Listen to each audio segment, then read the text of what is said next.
Bogura city corporation ঘোষণা হওয়ার পর নগরবাসী আনন্দ উৎসব উদযাপন করছে। এই উপলক্ষে শহরের প্রধান সড়কে আনন্দ পথযাত্রা হয়। 25 এপ্রিল শনিবার বিকেলে কেন্দ্রীয় শহীদ মিনার ও শহীদ খোকন শিশু উদ্যানে এই আয়োজন করে বগুড়া প্রেস ক্লাব ও বগুড়া সাংস্কৃতিক ফোরাম।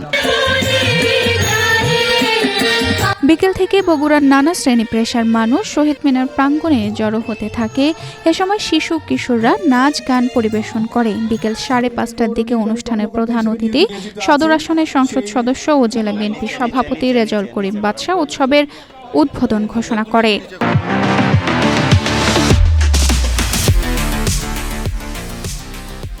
পরে একটি আনন্দ পথযাত্রা বের হয়। পথযাত্রাটি বগুড়া সিটি কর্পোরেশনের সামনে দিয়ে জলেশ্বরীতলা এলাকা হয়ে সাতমাথায় আসে।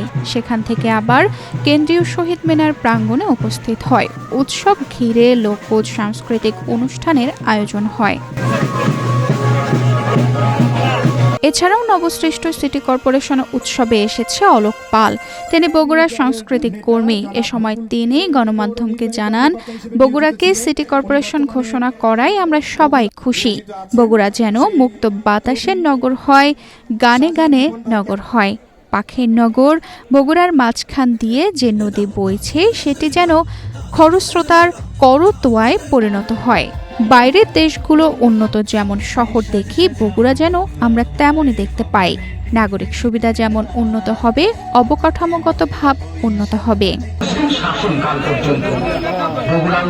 বগুড়া সদর আসনের সংসদ সদস্য ও জেলা বিএনপি সভাপতি রেজাউল করিম বাদশা বলেন, 2001 সালে বিএনপি ক্ষমতায় থাকার সময় আজকের প্রধানমন্ত্রী তারেক রহমান বগুড়া পৌরসভাকে বর্ধিত করেছিলেন। 12টি ওয়ার্ডকে 21টি ওয়ার্ডে বৃদ্ধি করেছিলেন। কিন্তু বিগত ফ্যাসিস্ট সরকার বগুড়াকে সব ধরনের উন্নয়ন থেকে বঞ্চিত করে রেখেছিল।